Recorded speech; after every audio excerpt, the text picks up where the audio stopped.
है, तो इसलिए और ज़्यादा इम्पोर्टेंट था दिस टेक्नोलॉजी एंड ऑर्गेनाइजेशन जो कर रहे हैं उसके तहत में बड़ा ये हुआ। कल बड़ा फंक्शन रहा तो हम आए हैं कलकत्ता से।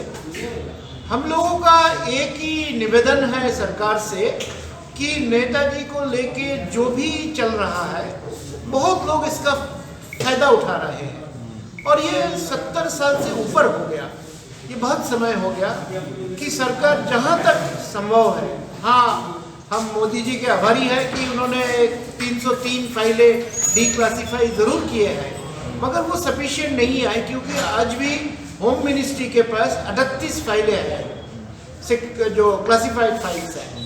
हमारा मानना ये है कि वो फाइल अगर बाहर आता है तो नेताजी के बारे में जो भी रहस्य बना हुआ है वो सारा उजागर हो जाएगा और this is the high time to declassify all those files. तो मेरा ये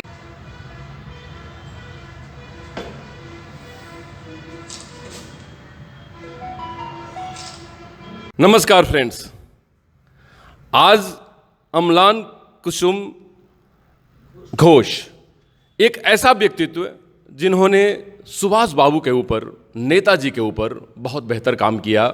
एक फिल्म डायरेक्टर भी हैं, 16 किताबें लिखी हैं और नेताजी के फाइल या उनके जीवन से छुपे हुए जो रहस्य हैं उसके ऊपर पर्दा उठाने के लिए सारा काम किया जा रहा है।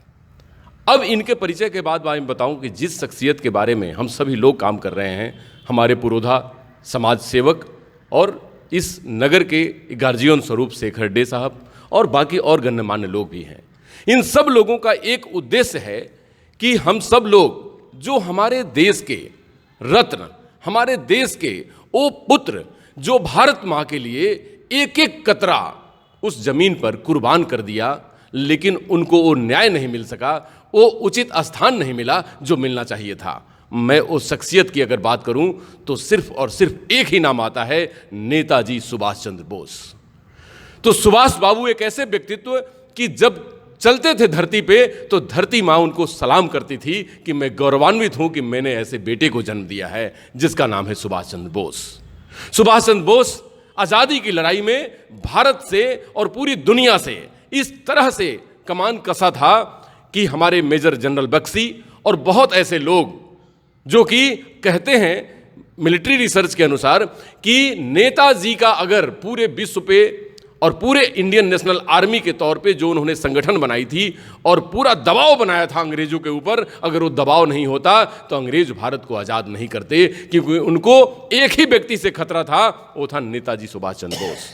क्योंकि नेताजी सुभाष चंद्र बोस को अंग्रेज न कभी गुलाम कर सके, न उनको अरेस्ट कर सके, न उनको किसी प्रकार की प्रताड़ना दे सके, क्योंकि एक ICS ऑफिसर, भारत माँ के लाल और अंग्रेजों को लोहे के चने चबवा देने वाला वो एक भारत का पुत्र। तो आज उन्हीं पे बात होगी। सबसे पहले मैं शेखरदा से पूछना चाहता हूँ कि शेखरदा बहुत सारे ऐसे कार्यक्रम को आयोजित करते हैं और आपका परिवार नेताजी के परिवार से बहुत ही संबद्ध है। आप उनके जीवनी और उनके लिए अपने जीवन का बहुत बड़ा हिस्सा आपने कंट्रीब्यूट कर दिया है। नेताजी हम सब देश के लोगों के लिए गौरव तो है ही, पूरे विश्व कहेंगे क्यों इतना विलंब है, क्योंकि बहुत सारे फाइलें सरकार लेकर आई है, लेकिन वो उचित न्याय जो मिलना चाहिए, जो नेताजी को सर्वोपरि और सर्वश्रेष्ठ मान और सम्मान देश में मिलना चाहिए, वो क्यों अभी तक नहीं हो पाया है। मैं पकड़ा। प्रथम बात है बहुत सा प्रतिक्रियाशील शक्तियां हैं जिन लोग प्रत्यक्ष अप्रत्यक्ष रूप से एक आप जो सवाल पूछे हैं वो करते जा रहा है, लेकिन नेताजी को हमसे भूला नहीं पाया। ये बात कल भी हमारा सम्मानीय प्रधानमंत्री भी उल्लेख किए हैं। नेताजी सुभाष को भुला नहीं पाएंगे। सिर्फ वही नहीं, जब तक वीरों का सम्मान रहेगा, जब तक देशप्रेमिक का सम्मान रहेगा, जब तक दुनिया में ये वीर भोग्गा वसुंधरा जो वीरों से ही होता है, स्वामी विवेकानंद ने कहे थे, वीर कभी गलती नहीं कर सकते हैं। हमारे नेताजी सुभाष वीर थे, इसीलिए हम लोग देखते हैं उनका पूरा जीवन इसी पर आधारित है। अगर हम लोग शैशव से उनका पूरा जीवन गाथा देखें तो ये हम लोग को मिलेगा। हमारा एक ही है, इस प्रजन्म का एवं आगामी प्रजन्म का उनका सारा जीवनी, उनका सोच, उनका विचार, उनका सब कुछ जितना प्रचारित और प्रसारित किया जाएगा, हमारा आगामी अगले जो प्रजन्म है उनसे उत्साह मिलेगा और हमें उन्हीं पर आस्था रखता हूँ जो हमारा देश जरूर आगे बढ़ेगा। जय हिंद। दादा ने बिल्कुल बात ठीक कही कि स्कूलों में, कॉलेजों में, लाइब्रेरी के तौर पर और बहुत ऐसी जगहों पर ये संस्था बनाने की ज़रूरत है और एक ऐसे एडिटोरियम या इस तरह से ऐसा डिजिटल प्लेटफॉर्म बनाने की ज़रूरत है जहां पर हमारे बच्चे नेताजी के बारे में जान सकें। क्योंकि नेताजी को जानने का मतलब है पूरे भारत को जानना, नेताजी को जानने का मतलब है युवा को जानना, नेताजी को जानने का मतलब है पूरे दुनिया के युवाओं के क्रांति को जानना, और नेताजी को जानने का मतलब है कि दुश्मनों को किस तरह धूल चटाई जाती है उसको जानना। क्योंकि आज आर्मी गौरव करती है हमारे नेताजी पर। प्रधानमंत्री जी ने भी दादा बिल्कुल ठीक कहे कि प्रधानमंत्री जी आज जो अंडमान निकोबार के 21 द्वीप समूह को जो उन्होंने परमवीर चक्र विजेताओं को समर्पित किया है, तो ऐसे ऐसे अगर कार्यक्रम होते रहेंगे तो हमारे नेताओं और हमारे सूरवीरों का और हमारे ऐसे बहुत सारे लोगों का मनोबल बढ़ता रहेगा और भारत माँ की सेवा होती रहेगी तन मन धन से। दादा एक आखिरी सवाल मैं पूछना चाहूँगा, क्योंकि युवाओं के प्रेरणा स्रोत नेताजी, छात्रों के प्रेरणा स्रोत नेताजी, महिलाओं के सबसे बड़े नेता नेताजी और दुनिया के भी सबसे बड़े नेताजी, तो इस सब मान सम्मान के ऊपर जो हम लोग कुछ क्या ऐसा एक्शन ले, क्या ऐसा काम करें जिससे नेताजी को हम लोग जन जन तक पहुंचा सकें, वो क्या मार्गदर्शन करेंगे आप जिस पर हम लोग काम कर कर नेताजी को एकदम वो स्थान पर स्थापित करें जिसके लिए वो हकदार भी हैं और हमारे लिए गौरव भी होगा। आप कल 23 जनवरी था, जमशेदपुर में कौन कोना में, जमशेदपुर का बाहर पोटका हो, पटमदा हो, क्षेत्रपाल हो, हल्दीपुकुर हो, घाटशिला हो, ये हो, आज सब जगह नेताजी जन्मोत्सव पालन करते। इसमें सरकारी की मदद का भी ज़रूरत नहीं है। जिन लोग ने नेताजी भक्त है, नेताजी का आदर्श को अपनाया है, उन लोग ने इसको कर रहा है। हमारा एक ही कोशिश रहेगा, उनका छात्रों इस प्रजन्म उनके जाने, उन्हें पढ़े, उनको उनका आदर्श का पालन करें तो उनको सही रास्ता मिल जाएगा कैसे करके आगे बढ़ना है। वो छात्र हो, युवा हो, वो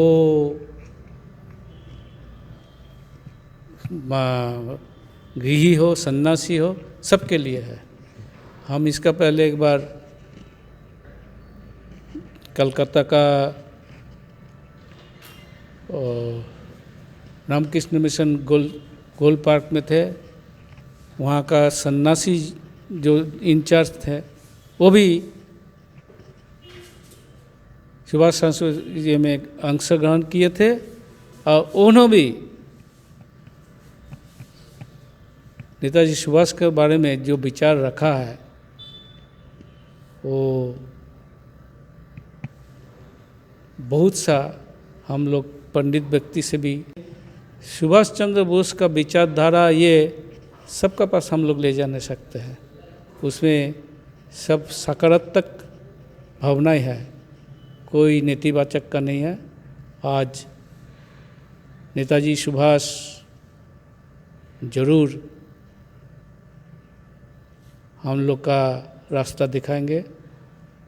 अगले भारतवर्ष दुनिया का श्रेष्ठ आसन लेगा। जय हिंद। जी धन्यवाद दादा। बिल्कुल दादा ने ठीक कहा कि नेताजी को जब आप पढ़ेंगे तो आप अपने आप को गढ़ेंगे और भारत को गढ़ेंगे।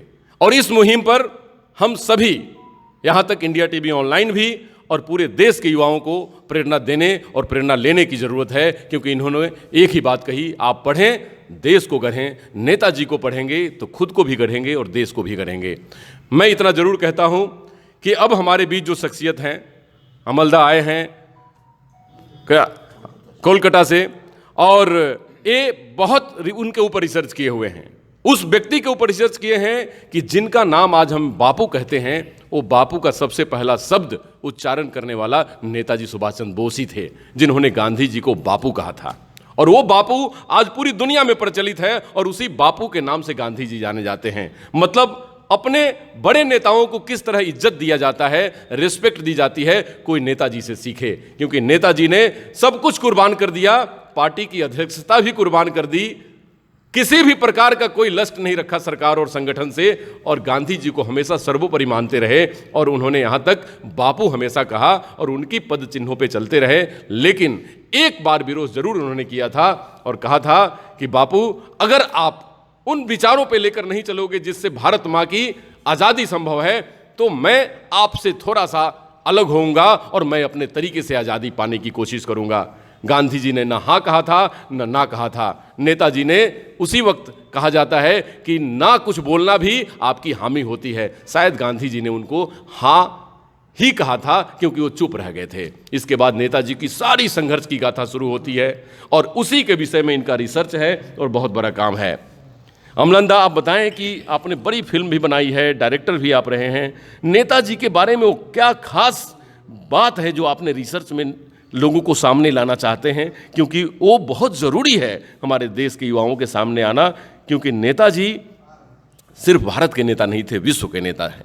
तो आप कैसे, क्या क्या उसमें शोध कर रहे हैं और क्या क्या लोगों के सामने लाना चाहते हैं? देखिए, नेताजी के जीवन का जो पहला भाग है, जो 1941 तक, मतलब विदेश जाने से पहले तक, जो यहाँ से वो रशिया और जर्मनी चले गए थे, उसके विषय में हम कम ज़्यादा लोग जानते हैं, क्योंकि वो सामने था, सबके सामने था। कांग्रेस प्रेसिडेंट के रूप में हो, चाहे छात्र नेता के रूप में हो, युवा नेता के रूप में हो, कलकत्ता की मेयर के रूप में हो, या उनका बाल्य जीवन, हम सब कम ज़्यादा जानते ज़रूर है। मगर ये बहुत आश्चर्य लगता है कि 41 से जो उनका जो आज़ाद हिंद फौज का जीवन शुरू हुआ, जहाँ पे वो नेताजी हुए, जहाँ लोग उनको नेताजी कहने लगे, वो 45 तक चला, उसके विषय में हम बहुत कम जानते हैं, क्योंकि वो युद्ध का समय था, बहुत नेचुरल, काफ़ी कुछ स्कैनिंग होता था, तो हम सब वो हम तक नहीं पहुंचा था। मगर इसीलिए पंडित नेहरू ने आज़ादी के बाद एक बड़े विद्वान डॉक्टर प्रतुल गुप्ता, जो तीन यूनिवर्सिटी के वाइस चांसलर रहे, उन्हें आग्रह किया था कि आप एक इतिहास लिखिए आईएनए का। और प्रतुल गुप्ता जी ने बहुत मेहनत करके वो लिख के जमा किए थे। अब वो आज तक किसी अज्ञात कारण से पब्लिश नहीं हो पाया। अब कुछ लोग ये तर्क देते हैं कि इतना दिन की पुराना ये है, खो गया होगा, ये होगा। This are all utter nonsense. ऐसे खोता नहीं है, क्योंकि प्राइम मिनिस्टर कोई डिसीजन लेते हैं तो वो एक कैबिनेट डिसीजन होता है, बहुत बड़ा डिसीजन होता है, और उस डिसीजन में किसी को अमल करना है, वो स्क्रिप्ट जमा करते हैं, तो ऐसे खो नहीं सकता है। तो that must be somewhere in the custody of government of India. तो अभी मेरे ख्याल हाई टाइम है, एक तो प्रतुल गुप्ता जी का उस किताब, जो भी हुआ है उससे क्या डरना है, उससे किस देश को हम हानि पहुंचाएंगे। अब आज इतिहास बहुत बदल चुका है, शक्ति का जो बैलेंस है वो बहुत बदल चुका है। तब चाइना कहीं पे नहीं था, चाइना बहुत सुपर पावर बन गया है। रशिया तब सुपर पावर था, आज कुछ भी नहीं है। तो हमें सोचना पड़ेगा, और प्रतुल गुप्ता जी का उस किताब को पब्लिश करना चाहिए, नंबर 1। नंबर 2 ये है कि नेताजी के विषय में जितनी फाइलें हैं वो मोदी जी ने आके 303 फाइलें डिक्लासीफाई किए हैं। हम बहुत बहुत उनका आभारी है, शुक्रगुजार है। नॉट ओनली दैट, उन्होंने, मैं समझता हूँ, मैं दिल्ली में 40 साल रहा, कि लाल किला में उन्होंने जो किया है, 21 अक्टूबर को आज़ादी हिंद डे, हमारी सेकेंड इंडिपेंडेंस डे डिक्लेयर किया है।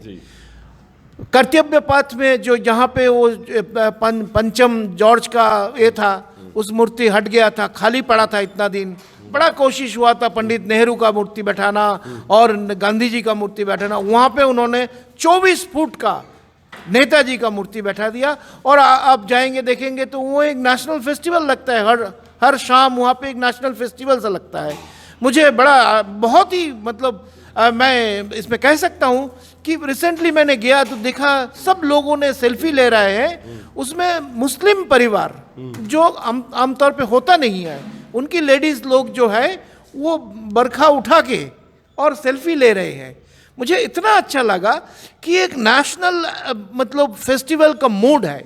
अच्छा, फिर उन्होंने जो अंडमान का नाम बदले हैं, विक्टोरिया मेमोरियल कलकत्ता में जो बहुत कुछ किया है मोदी जी ने, मगर फिर इसीलिए हमारा उम्मीद बढ़ गया है।